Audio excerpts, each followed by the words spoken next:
Hello friends, welcome in my YouTube channel radiology technical. Friends, आज हमारा topic है biomedical waste management. Friends, आज के वीडियो में जानेंगे कि बायोमेडिकल वेस्ट क्या होता है, यह कितने टाइप्स का होता है और बायोमेडिकल वेस्ट क्यों बनाया गया है और कौन कौन से डिब्बों में कौन सा वेस्ट डाला जाता है। तो फ्रेंड्स, वीडियो को लास्ट तक जरूर देखें और रेडियोलॉजी टेक्निकल चैनल को सब्सक्राइब जरूर करें।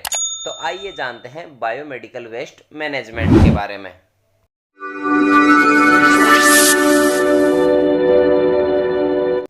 बायोमेडिकल वेस्ट मैनेजमेंट, फ्रेंड्स, इसे शॉर्ट में BMW भी कहा जाता है और फ्रेंड्स, इसे अपन हॉस्पिटल वेस्ट मैनेजमेंट भी कह सकते हैं। फ्रेंड्स, सबसे पहले बायोमेडिकल वेस्ट के इंट्रोडक्शन के बारे में जानते हैं। Biomedical waste management and handling rule 1998। मतलब फ्रेंड्स, जो बायोमेडिकल वेस्ट मैनेजमेंट और हैंडलिंग का रूल है वह 1998 में आया था। फ्रेंड्स, यह एग्जाम में कई बार पूछा गया है कि बायोमेडिकल वेस्ट मैनेजमेंट और हैंडलिंग का रूल कब आया था, तो इसका आंसर है 1998। Medical waste programme was firstly developed by ministry of environment and forest. मतलब बायोमेडिकल वेस्ट प्रोग्राम रूल सबसे पहले मिनिस्ट्री ऑफ इन्वायरमेंट्स और फॉरेस्ट के द्वारा डेवलप्ड या डिस्क्राइब किया गया था। Hospital waste which generate during the treatment, diagnosis and medical research. मतलब हॉस्पिटल में कोई भी प्रोसीजर करते टाइम, जैसे लैब या रेडियोलॉजी डिपार्टमेंट में कोई एग्जामिनेशन कर रहे हैं या फिर वार्ड में पेशेंट का ट्रीटमेंट कर रहे हैं या फिर कोई डायग्नोसिस कर रहे हैं या फिर कोई मेडिकल का रिसर्च कर रहे हैं, तो वहाँ पर कुछ न कुछ वेस्ट जरूर निकलता है। उसे ही अपन बायोमेडिकल वेस्ट कहते हैं।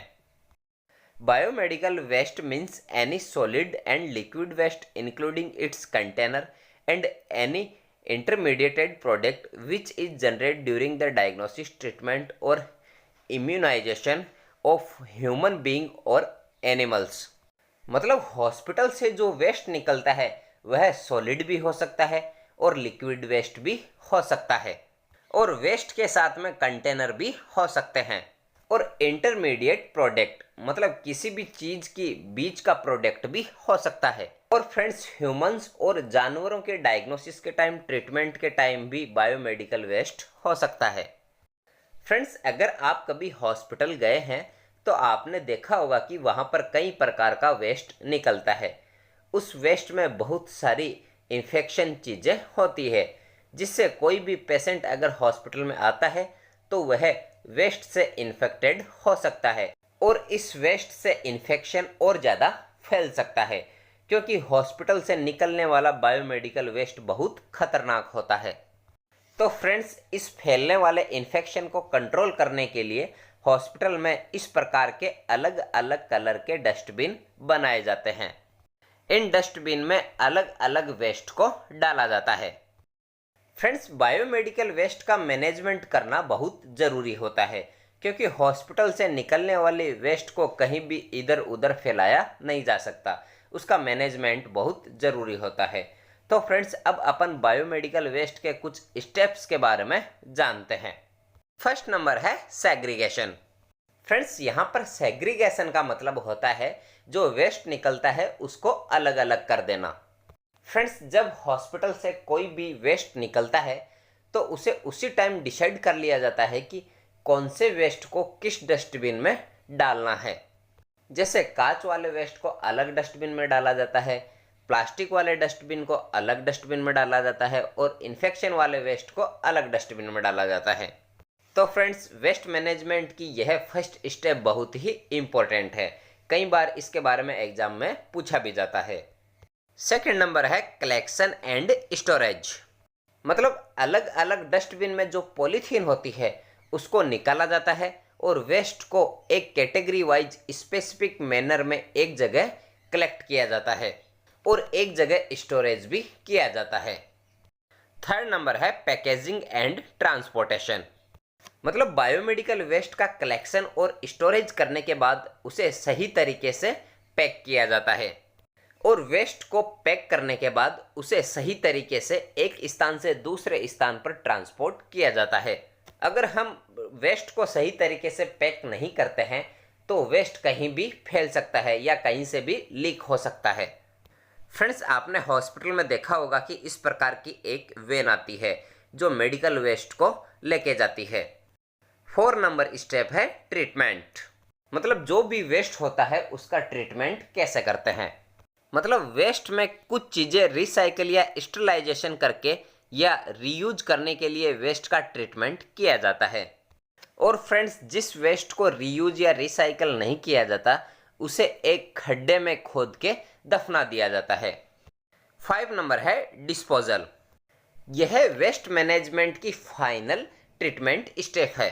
फ्रेंड्स, वेस्ट में कुछ ऐसे आइटम्स होते हैं जिनको अपन दोबारा काम में नहीं ले सकते, उनको एक खड्डे में दफनाया जाता है और उसका डिस्पोजल किया जाता है।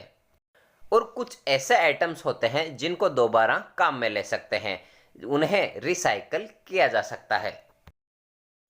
फ्रेंड्स, मैंने अभी आपको बताया था कि सेग्रीगेशन ऑफ वेस्ट बहुत इम्पोर्टेंट टॉपिक है। यह मेडिकल वेस्ट की फर्स्ट स्टेप होती है।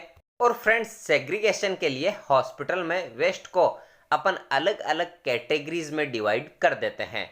जैसे आप इस डायग्राम में देख सकते हैं कि सेग्रीगेशन के लिए अलग अलग डस्टबिन यूज किए जाते हैं। तो फ्रेंड्स, मेनली अपन 5 कलर के डस्टबिन यूज करते हैं, ब्लैक, रेड, येलो, ब्लू और वाइट डस्टबिन। तो आइए फ्रेंड्स, इन सभी कलर के डस्टबिन को अपन अलग अलग समझते हैं। मतलब कौन से कलर के डस्टबिन में कौन सा वेस्ट डाला जाता है। फ्रेंड्स, सबसे पहले अपन येलो डस्टबिन के बारे में बात करते हैं। इस डायग्राम में आप देख सकते हैं कि इस प्रकार हॉस्पिटल में येलो डस्टबिन रखा होता है। अब अपन यही जानेंगे कि इस येलो डस्टबिन में कौन कौन सा वेस्ट डाला जाता है। Infection waste non recycle. मतलब येलो डस्टबिन में इन्फेक्शन फैलाने वाले वेस्ट को डाला जाता है जो यूज होने के बाद वापस रिसाइकल नहीं होता है। नेक्स्ट है human and animal anatomical waste. मतलब ह्यूमंस या एनिमल्स में ऑपरेशन करने के बाद जो रिमूव किया गया पार्ट या ऑर्गन होता है उसको भी अपन येलो डस्टबिन में डालते हैं। जैसे बॉडी का कोई टिश्यू हो गया, कोई ऑर्गन हो गया, कोई बॉडी पार्ट हो गया, प्लेसेंटा हो गया, मिसकैरेज वाला फीटस हो गया, तो इन सब को अपन येलो डस्टबिन में ही डालते हैं। नेक्स्ट है ड्रेसिंग, प्लास्टर कास्टस, कॉटन या स्वाब्स, इस वेस्ट को भी अपन येलो डस्टबिन में डालते हैं।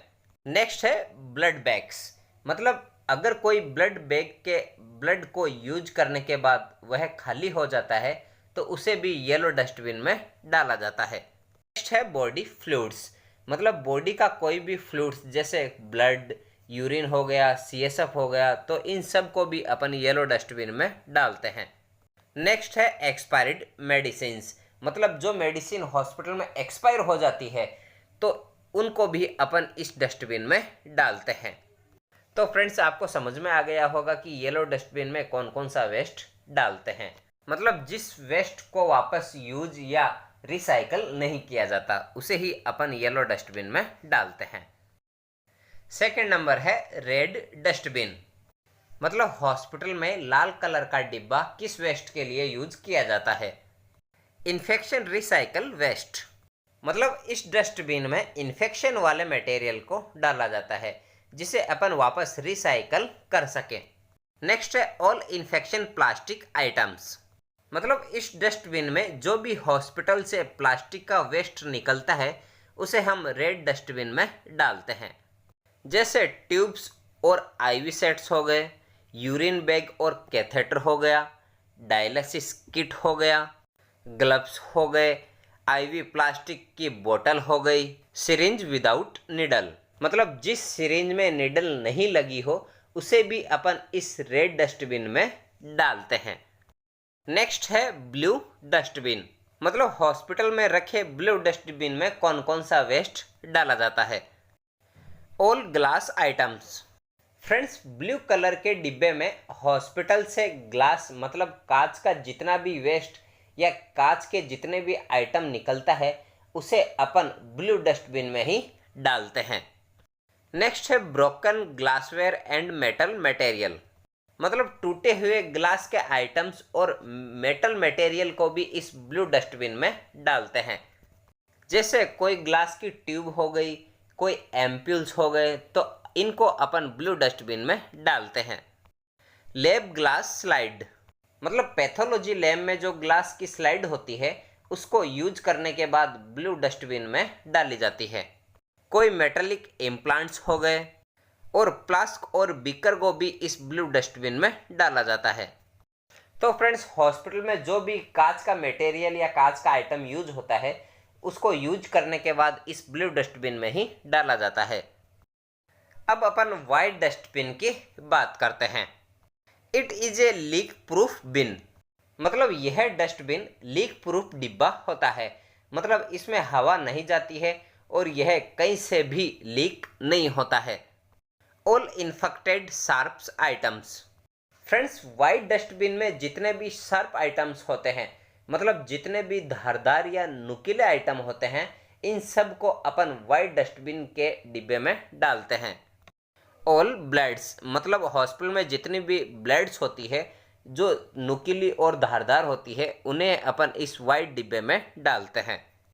स्कॉलपेल्स, मतलब जितनी भी धारदार नलियाँ होती है वह भी इस डस्टबिन में डालते हैं।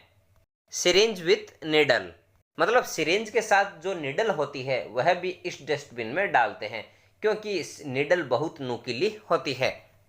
और फ्रेंड्स, मेटल से जितने भी शार्प्स या आइटम्स बने होते हैं वह सारे अपन इस वाइट डस्टबिन में डालते हैं। ब्लैक या green dustbin, it is used for all type of kitchen waste food items.